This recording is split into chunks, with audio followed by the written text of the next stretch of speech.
فشار مکانیکی و فشار متابولیکی، به نظر شما کدوم از این دوتا باعث هایپرتروفی میشن؟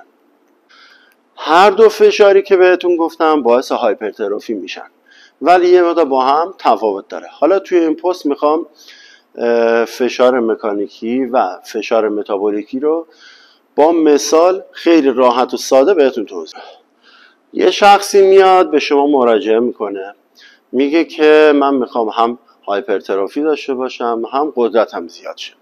شما قطعا باید این شخص رو ببرید به سمت برنامه‌هایی با فشار مکانیکی. یعنی چی؟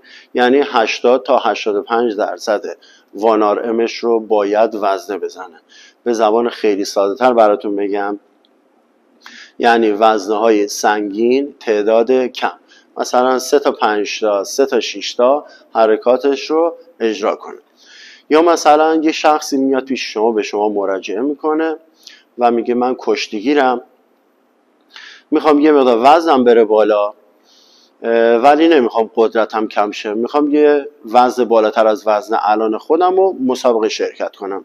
شما قطعا باید این شخص رو ببرید به سمت فشار مکانیکی که 80 تا 85% وانارمش رو بتونه وزنه بزنه که هم بتونید قدرتش رو ببرید بالا هم عضلش رو بسازید.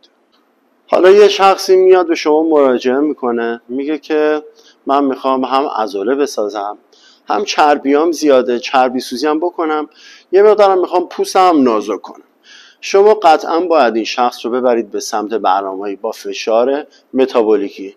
به زبان خیلی ساده تر، وزنهای سبک تعداد بالا، مثلا 3 تا 15 تا 3 تا 20 تا 4 تا 15 تا 4 تا 20 تا.